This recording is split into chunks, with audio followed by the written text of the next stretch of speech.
Ahojte, veľmi rada by som vás chcela pozdraviť a v tomto videu vám ukážem výrobky zo živice. Výrobe dekorácií som sa začala venovať v lani, keď som si uvedomila, že mám narobené veľa plávajúcich sviečok z palmového vosku a k tým sviečkám som nemala v ponuke žiadne svietniky. Tak som rozmýšľala, že z akého materiálu by som to mohla robiť. A naďabila som na tvorbu zo živice, veľmi ma to zaujalo, kúpila som materiál, aj silikonové formy a začala som tvoriť rôzne výrobky, či sú to už svietniky alebo dekorácie, misky, ktoré vám teraz idem poukazovať. Napríklad táto dekorácia je veľmi pekná.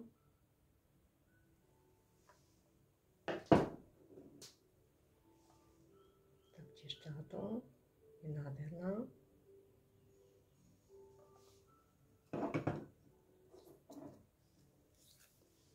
Svietnik na čajovú sviečku.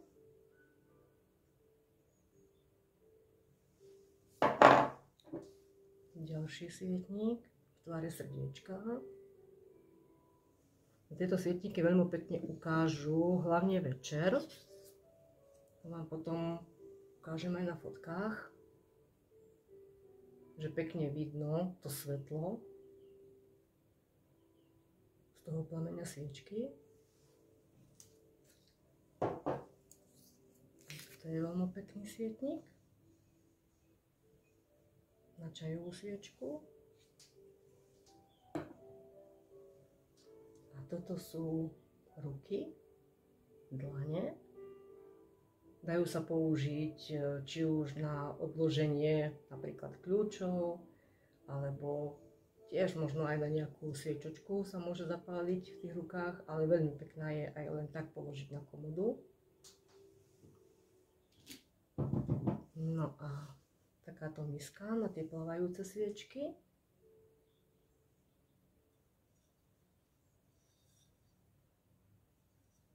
Akože perfektná romantika, keď dáte vodu do tejto misky, zapálite sviečku a je to niečo krásne, aspoň mne sa to veľmi páči. A napríklad mám urobenú aj takúto mačičku a už je tam aj taká dekorácia, kvietky. Už vlastne len zabaliť do celofánu a podarovať nejakej kamarátke, priateľke.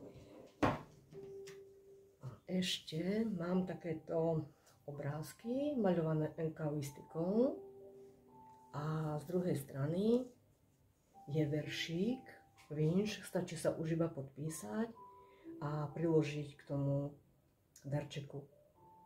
Takže aj toto je v ponuke, tak ak by ste mali záujem, tak veľmi rada vám tieto veci pripravím, zabalím a môžem vám to poslať a vám stačí už len potom ísť, zagratulovať a potešiť kamarátku, priateľku s takýmto pekným darčekom. Ďakujem za pozornosť. Ahojte.